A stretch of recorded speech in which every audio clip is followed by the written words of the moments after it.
আজকে ৮টা মাস ধরে আব্বা হসপিটালে ভর্তি। সেপ্টেম্বরের ২৪ তারিখে আব্বা ভর্তি ছিল হাসপাতালে। অক্টোবরের ৪ তারিখে না, সেপ্টেম্বর ২৮ তারিখে আব্বাকে লাইফ সাপোর্টে দিচ্ছে। ৪ তারিখে অনেক খারাপ হয়ে গেছিলো, আপনারা বোধহয় জানেন যে হসপিটালের মধ্যে সবাই গেছিলেন। সেখান থেকে মিরাকেলভাবে আমার আব্বা ফেরত আসছে। আমার আব্বা যেদিন ফেরত আসে, আমার আম্মা ডায়ালিসিস করতে গিয়ে আমার আম্মা সেদিন লাইফ সাপোর্টে চলে গেছিলো। ৩ দিন পর আম্মা মারা গেছেন।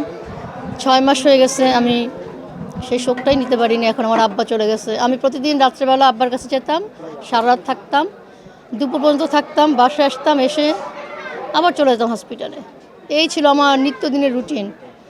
আমার আব্বার মতো মানুষ আমি শুধু আমার বাবা বলে না, আমি এই ভোলার সন্তান হিসেবে, এই কৃতি সন্তানের জন্য আমি গর্বিত।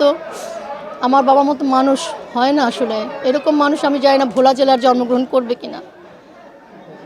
নীতির সাথে আপসহীন একজন মানুষ উনি, নীতিপরায়ণ, সৎ।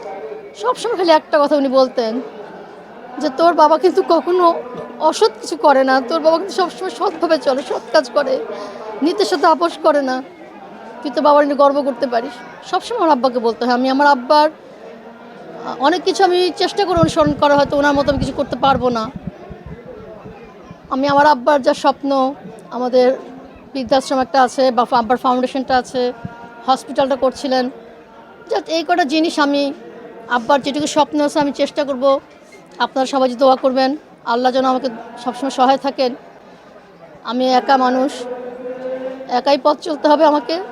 আর আমার ভোলার যারা আছেন আপনাদের সবার সহযোগিতা থাকে আমার, ইনশাল্লাহ আমি পারবো আমার আব্বার স্বপ্নগুলোকে পূরণ করতে। আমার আব্বার খুব স্বপ্ন ছিল, খুব ইচ্ছা ছিল ভোলা বরিশাল সেতুটা করার, ব্রিজটা করার। আপনারা দোয়া করবেন আব্বার জন্য, আব্বার জন্য। আমার আব্বার যদি কোনো ভুল ত্রুটি থাকে, ক্ষমা সুন্দর দৃষ্টিতে যেন আমার ভোলাবাসী সবাই দেখেন। আব্বা ভোলারই সন্তান, ভোলার মানুষকে যেন আমার আব্বা কখনো কিছু ভাবে নাই। ইভেন তার পরিবার, আমি সন্তান, আমিও কখনো আমার আব্বাকে একদিন দুদিন পর আমি আব্বাকে দেখছি। আমার আব্বা এত ব্যস্ত থাকতেন তার রাজনীতি নিয়ে, আমি আমার আব্বাকে সেভাবে পাইনি। ভোলার মানুষ যেভাবে আমার আব্বাকে পাইছে। আপনারা সবাই দোয়া করবেন আমার আব্বার জন্য। আর আপনারা দোয়া করবেন আমি যেন আমার আব্বার কাজগুলো আমি আগায় নিতে পারি সমাজসেবার মাধ্যমে, রাজনীতি না। আমি যেন আব্বার কাজ সমাজ সেবা করে আমি যেন আব্বাকে সবার মধ্যে যেন বাঁচায় রাখতে পারি। এই হাসপাতালটা হচ্ছে আমার স্বপ্ন, আমার বাবার স্বপ্ন, মায়ের স্বপ্ন। আমি চাই হাসপাতালটা হবে একটা অলাভজনক প্রতিষ্ঠান। এখানে আমি কোনো লাভজনক কিছু করব না। এখানে যা হবে এটাই দিয়েই হাসপাতালটা চলবে, টাকা দিয়ে হাসপাতাল চলবে। এখানে আমার কিছু নাই।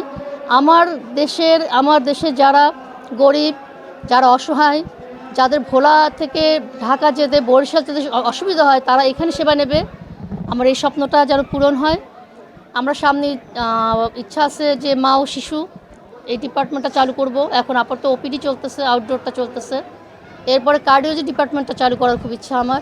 দোয়া করবেন যেন আমি হার্টের চিকিৎসা মানুষকে দিতে পারি, যেন এখান থেকে ঢাকা যেতে যেতে কোনো মানুষ যেন লঞ্চে বা পথে যেন হার্ট অ্যাটাক করে মারা না যায়, এমন যেন কখনো না হয়।